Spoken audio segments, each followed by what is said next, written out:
جو نیکی کی دعوت کی دھومیں مچائے، جو نیکی کی دعوت کی دھومیں مچائے، میں دیتا ہوں اس کو دعائے مدینہ، میں دیتا ہوں اس کو دعائے مدینہ، میں دیتا ہوں اس کو دعائے مدینہ، دعائے مدینہ، دعائے مدینہ۔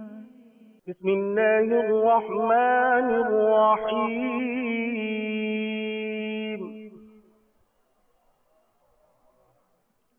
ولا تصعر خدك للناس ولا تمش في الأرض مرحا إن الله لا يحب كل مختال فخور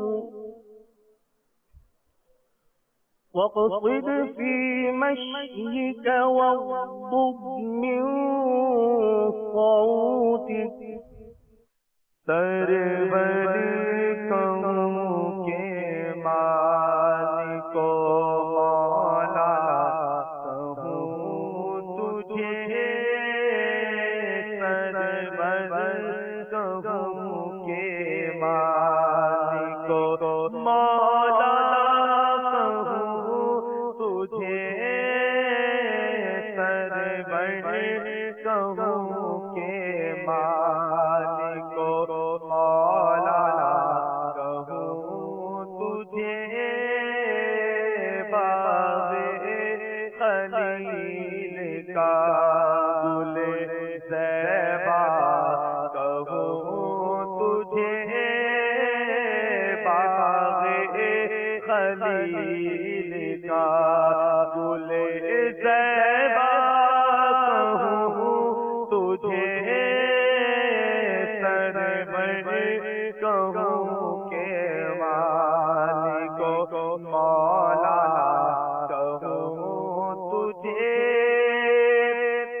الحمدللہ رب العالمین والصلاة والسلام على سید المرسلین اما بعد فاعوذ باللہ من الشیطان الرجیم بسم اللہ الرحمن الرحیم۔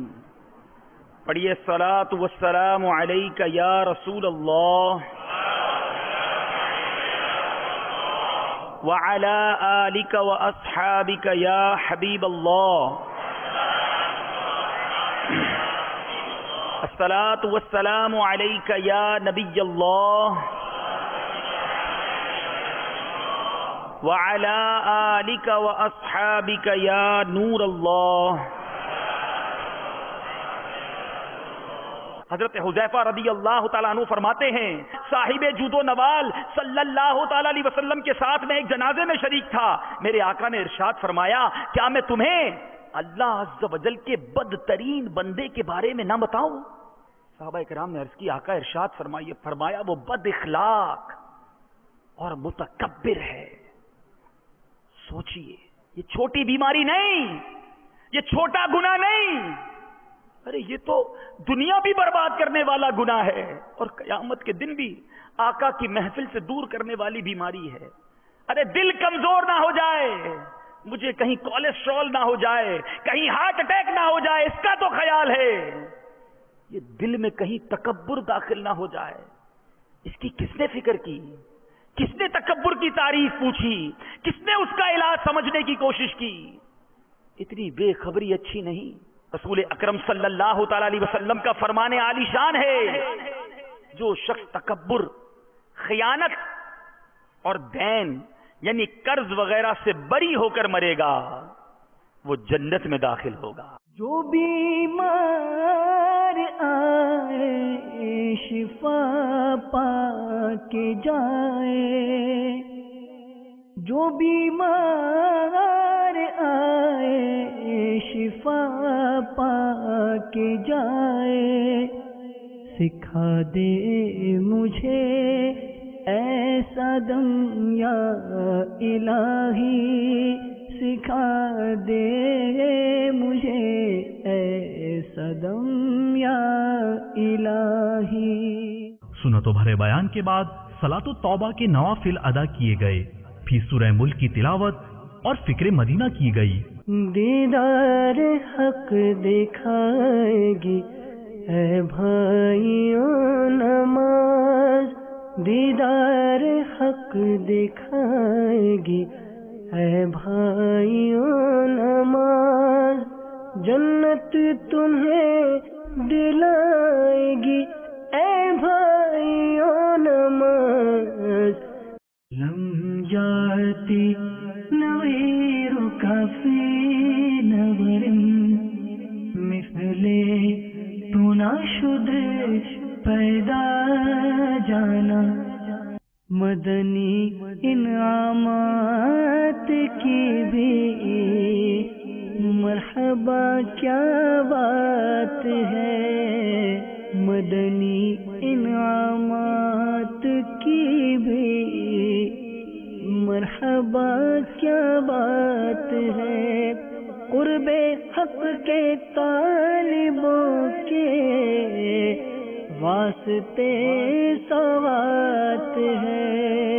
تہجد کی نماز ادا کرنے کے بعد قبولیت کی اس گھڑی میں اللہ عز و جل کی بارگاہ میں مناجات و دعا بھی کی۔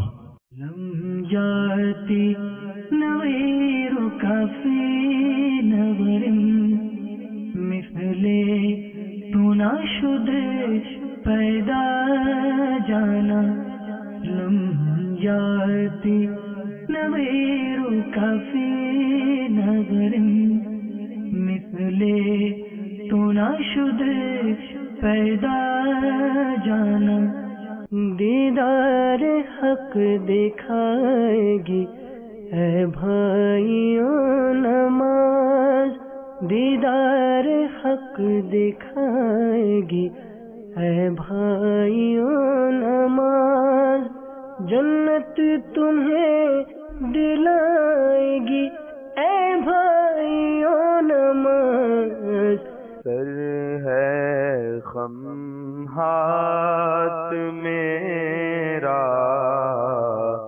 اٹھا ہے یا خدا تجھ سے میری دعا ہے، سر ہے خم ہاتھ میرا اٹھا ہے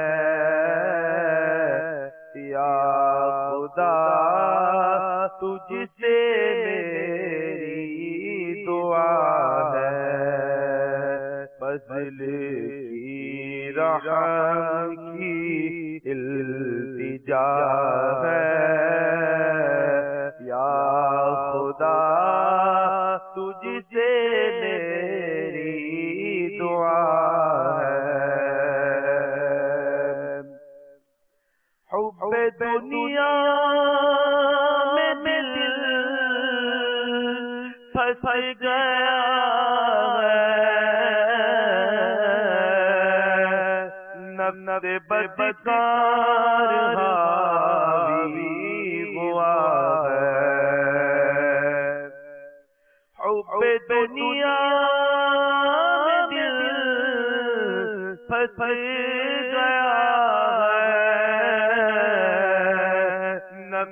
بدکار حاوی ہوا ہے، ہائے شیطان بھی پیچھے پڑا ہے، ہائے شیطان بھی پیچھے پڑا ہے یا خدا تجھ سے دعا ہے،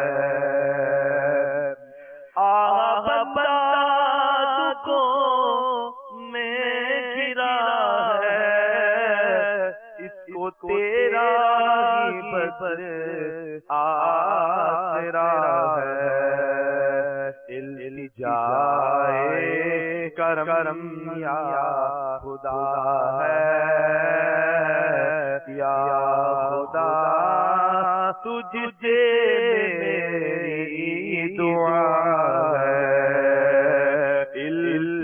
التجائے کرم یا خدا ہے،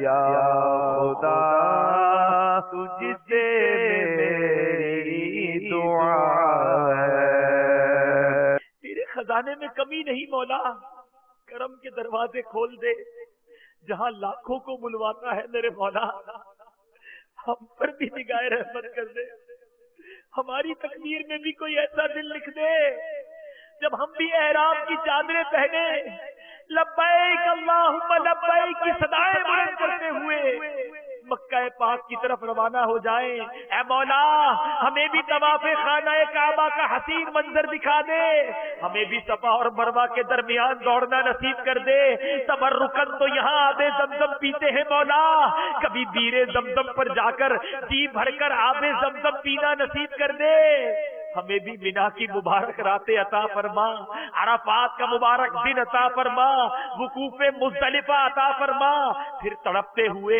بلکتے ہوئے مچلتے ہوئے آقا کے مدینے کی باادب حاضری عطا فرما۔ اے مولا یہاں تو صلاۃ و سلام پڑھتے رہتے ہیں، گنبد خضرا کے سامنے کھڑے ہو کر آقا کو اپنا دل کا حال سنانا نصیب کر دے، ہمیں بھی ریاض الجنہ میں تلاوت کرنا نصیب کر دے۔ مولا مدینے کی گلیاں دکھا دے، مدینے کی بہاریں دکھا دے، مانگنے کا وقت ہے مولا، ہماری جھولیوں میں ہر سال حاضری مدینہ لکھ دے، سال میں کئی کئی بار سرکار کے قدموں کی حاضری عطا فرما، ہر سال حج کی سعادت عطا فرما، اور ایمان اور عافیت کے ساتھ جب بھی ہمارا وقت آخر ہو مولا تیری بارگاہ میں التجا ہے، ہمیں مدینے کے سوا کہیں اور موت نہ دینا، ایمان پر عافیت کے ساتھ آقا کے قدموں میں مدینہ طیبہ میں شہادت کی موت عطا فرما، جنت البقیع میں مدفن اور جنت الفردوس میں پیارے آقا کا پڑوس عطا فرما۔ دعا کے بعد بعض خوش نصیب عاشقان رسول نے روزے کی سعادت پانے کے لیے سحری کی سنت بھی ادا کی۔ الصلاۃ والسلام علیک یا رسول اللہ وعلی آلک واصحابک یا حبیب اللہ۔ تمام عاشقان رسول کھانا کھانے سے پہلے کی دعا پڑھ لیجئے۔ بسم اللہ الذی لا یضر مع اسمہ شیء فی الارض ولا فی السماء وهو السمیع العلیم۔ بسم اللہ وعلی برکۃ اللہ۔ الصلاۃ والسلام علیک یا نبی اللہ وعلی آلک واصحابک یا نور اللہ۔ کھانا کھانے سے پہلے بھی اچھی اچھی نیتیں کر لی جائیں تو انشاءاللہ یہ کھانا بھی عبادت میں شمار ہو جائے گا۔ نارملی ہم کھانا کھاتے ہیں، کوئی نیت نہیں ہوتی، پیٹ بھرنا ہوتا ہے تو بھوک تو مٹ جاتی ہے لیکن اس کا کوئی ثواب نہیں ملتا، لیکن یہی کھانا اگر اچھی نیتوں سے کر لیا جائے تو آئیے پہلی اچھی اچھی کچھ نیتیں کر لیتے ہیں کہ انشاءاللہ اس کھانے سے جو قوت حاصل ہوگی، جو اسٹرینتھ ملے گی، اس قوت کو انشاءاللہ عبادت پر، تحصیل علم دین، والدین کی خدمت پر صرف کروں گا۔ سنت کے مطابق بیٹھ کر 3 انگلیوں سے چھوٹے چھوٹے نوالے بنا کر کھاؤں گا، ہر 1-2 لقموں پر یا واجدو بھی کہوں گا، کوئی دانہ یا روٹی کا ذرہ وغیرہ دسترخوان پر گر گیا تو اٹھا کر کھا لوں گا، اور کھانا کھانے کے بعد کی بھی دعا پڑھوں گا، اور 3 انگلیوں سے انشاءاللہ روٹی کو کھائیں گے تو یہ بھی سنت پر عمل ہو جائے گا۔ تو روٹی امیر علیہ السلام بڑی پیاری تربیت فرماتے ہیں کہ روٹی کو اگر سالن کے اوپر رکھ کے توڑا جائے نا تو اس میں سے بعض اوقات کچھ ذرے نکلتے ہیں، تو وہ ذرے بھی کھانے کے اندر گریں، ہم اس کو پھر ظاہر کھا لیں گے، اگر دسترخوان پر توڑیں گے تو یہ ذرے ضائع ہو جائیں گے۔ تو ہم نہیں جانتے کہ کس ذرے میں اناج کی برکت ہے، تو کہیں وہ برکت ہم سے نہ چلی جائے اور اناج کا وہ ذرہ بھی ضائع نہ ہو۔ تو یہ بھی عادت اپنا لیں کہ روٹی کو سالن کے برتن کے اوپر رکھ کے توڑا کریں گے۔ نعمتیں بانٹتا جسمت وہ ذیشان گیا، نعمتیں بانٹتا جسمت وہ ذیشان گیا۔ الصلاۃ والسلام علیک یا رسول اللہ وعلی آلک واصحابک یا حبیب اللہ۔ الحمدللہ الذی اطعمنا وسقانا وجعلنا مسلمین اللہم اطعم من اطعمنی واسقی من سقانی الصلاۃ والسلام علیک یا نبی اللہ وعلی آلک واصحابک یا نور اللہ. اعوذ باللہ من الشیطان الرجیم بسم اللہ الرحمن الرحیم قل هو اللہ احد اللہ الصمد لم یلد ولم یولد ولم یکن له کفوا احد. بسم اللہ الرحمن الرحیم لإيلاف قريش إيلافهم رحلة الشتاء والصيف فليعبدوا رب هذا البيت الذي أطعمهم من جوع وآمنهم من خوف. صلوا على الحبيب صلى الله تعالى على محمد صلى الله عليه وسلم. جو نیکی کی دعوت کی دھومیں مچائے، جو نیکی کی دعوت کی دھومیں مچائے، میں دیتا ہوں اس کو دعائے مدینہ، میں دیتا ہوں اس کو دعائے مدینہ. پھر شرکائے سحری اجتماع نے مسجد سے باہر جا کر صدائے مدینہ لگائی. مسلمانوں کو فجر کی نماز کے لیے جگانا دعوت اسلامی کی اصطلاح میں صدائے مدینہ کہلاتا ہے. میٹھے میٹھے اسلامی بھائیوں اور اسلامی بہنوں، جلدی جلدی اٹھیے، نماز فجر کی تیاری کیجیے. نماز نیند سے بہتر ہے. اللہ عز و جل آپ کو بار بار حج کی سعادت نصیب فرمائے اور میٹھا میٹھا مدینہ دکھائے. فجر کا وقت ہو گیا، اٹھو اے غلامان مصطفیٰ، اٹھو فجر کا وقت ہو گیا، اٹھو دیدار حق دکھائے گی اے بھائیوں نماز. فجر کی نماز با جماعت ادا کرنے کے بعد مدنی حلقے کا سلسلہ ہوا، جس میں تلاوت قرآن پاک، ترجمہ کنز الایمان اور تفسیر کے ساتھ ساتھ درس فیضان سنت اور شجرہ قادریہ عطاریہ بھی پڑھا گیا.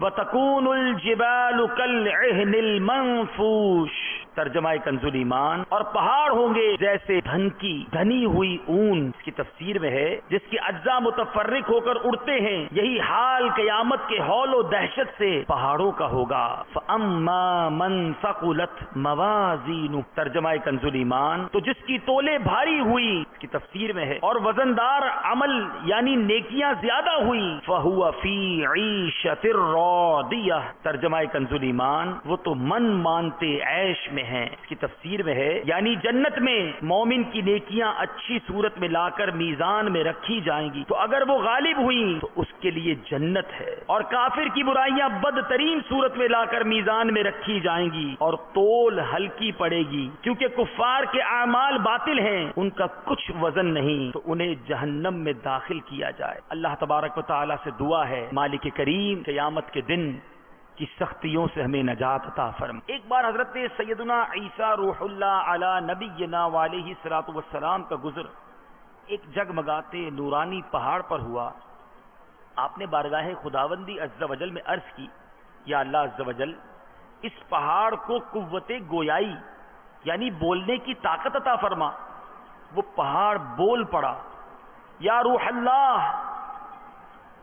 آپ کیا چاہتے ہیں؟ فرمایا اپنا حال بیان کر. پہاڑ بولا میرے اندر ایک آدمی رہتا ہے. سیدنا عیسیٰ علیہ نبینا علیہ الصلوۃ والسلام نے بارگاہ الہی میں عرض کی، یا اللہ اس کو مجھ پر ظاہر فرما دے. یکا یک پہاڑ شک ہوا، اس میں سے چاند سا چہرہ چمکاتے ایک بزرگ برآمد ہوئے. انہوں نے عرض کی، میں حضرت سیدنا موسیٰ کلیم اللہ علیہ نبینا علیہ الصلوۃ والسلام کا امتی ہوں. میں نے اللہ عز و جل سے یہ دعا کی ہوئی ہے کہ وہ مجھے اپنے پیارے محبوب نبی آخر الزمان صلی اللہ تعالی علیہ وسلم کی بعثت مبارکہ تک زندہ رکھے تاکہ میں ان کی زیارت بھی کروں اور ان کا امتی بننے کا شرف بھی حاصل کروں۔ الحمدللہ میں اس پہاڑ میں 600 سال سے اللہ عز و جل کی عبادت میں مشغول ہوں۔ حضرت سیدنا عیسیٰ روح اللہ علیہ نبینا علیہ الصلوۃ والسلام نے بارگاہ خداوندی میں عرض کی، یا اللہ عز و جل، کیا روئے زمین پر کوئی بندہ اس شخص سے بڑھ کر بھی تیرے یہاں مکرم ہے؟ ارشاد ہوا، اے عیسیٰ، امت محمدی صلی اللہ تعالی علیہ وسلم میں سے جو ماہ رجب کا ایک روزہ رکھ لے وہ میرے نزدیک اس سے بھی زیادہ مکرم ہے۔ 600 سال کی عبادت، پہاڑ کے اندر کوئی دنیاوی کام نہیں، ایسا عبادت گزار، مگر فرمایا اس سے بھی زیادہ مکرم وہ ہے جو ماہ رجب کا ایک روزہ رکھ لے۔ گویا آقا کی امت پر تو رب کی رحمت برسنے کے بہانے تلاش کرتی ہے۔ یا الہی رحم فرما مصطفیٰ کے واسطے، یا رسول اللہ کرم کیجے خدا کے واسطے، مشکلیں حل کر شرے مشکل کشا کے واسطے، کربلائیں رد شہید کربلا کے واسطے، بہر معروف و سری معروف دے بے خود سری، جلد حق میں گل جلید باصفا کے واسطے، بہر ابراہیم مجھ پر ناز غم گلزار کر بھی دے داتا بھکاری بادشاہ کے واسطے، عشق احمد میں عطا کر چشم ترسو سے جگر، یا خدا الیاس کو احمد رضا کے واسطے۔ اس سحری اجتماع کا اختتام اشراق و چاشت کے نوافل ادا کرنے کے بعد صلاۃ و سلام اور دعا پر ہوا۔ الصلاة والسلام عليك يا حبيب الله، الصلاة والسلام عليك يا نبي الله، الصلاة والسلام عليك يا نبي الله، الصلاة والسلام عليك يا نور الله، يا رسول الله يا حبيب الله، يا رسول الله يا حبيب الله، يا نبي الله يا رحمة للعالمين۔ میٹھے میٹھے اسلامی بھائیوں اور مدنی چینل کے ناظرین، آئیے اب سحری اجتماع میں شریک عاشقان رسول کے تاثرات ملاحظہ کیجیے۔ دعوت اسلامی کے جو مبلغ ہیں عبدالحبیب بھائی، انہوں نے بہت اچھا بیان دیا تکبر کے ٹاپک پہ، اور میں نے نیت کری کہ میں مدنی قافلے کے اندر بھی سفر کروں گا، اور رجب تو ویسے ہی بیج بونے کا مہینہ، اور دعوت اسلامی نے الحمدللہ یہ ہمیں موقع دیا ہے۔ بیان سنا اور اتنا روح خوش ہوئی کہ اس طرح کے اجتماعات اور پروگرام بار بار ہونا چاہیے، اور اس سے کہ عام پبلک جو ہے جن کا رجحان مذہب کی طرف نہیں ہے، مذہب کی طرف رجحان پیدا ہوتا ہے۔ اس سے ہماری معلومات میں بہت زیادہ رہنمائی ہو رہی ہے، اور امید کرتے ہیں انشاءاللہ یہ چلتا رہے گا، اور اس سے ہمیں خوب سیکھنے کا اور سکھانے کا سلسلہ جو چل رہا ہے ہمارے علم میں اضافہ ہوگا۔ میری گزارش ہے ان صاحبان سے جو میری یہ بات سن رہے ہیں کہ خدا اسلامی کے زیادہ سے زیادہ اجتماعات میں شرکت کرا کریں، یہاں آنے سے بہت روحانیت ملتی ہے، بہت دینی معلومات میں اضافہ ہوتا ہے، اور روزمرہ کی زندگی اسلامی طریقے سے گزارنے کا ہمیں شعور ملتا ہے. اور میں نے نیت بھی کری ہے کہ میں اب پابندی سے اجتماعات میں شرکت کیا کروں گا. دعوت اسلامی جو کام کر رہی ہے اللہ تعالیٰ اس کے کام کو اور مزید ترقی عطا فرمائے. جو نیکی کی دعوت کی دھومیں مچائے، جو نیکی کی دعوت کی دھومیں مچائے، میں دیتا ہوں اس کو دعائے مدینہ، میں دیتا ہوں اس کو دعائے مدینہ، میں دیتا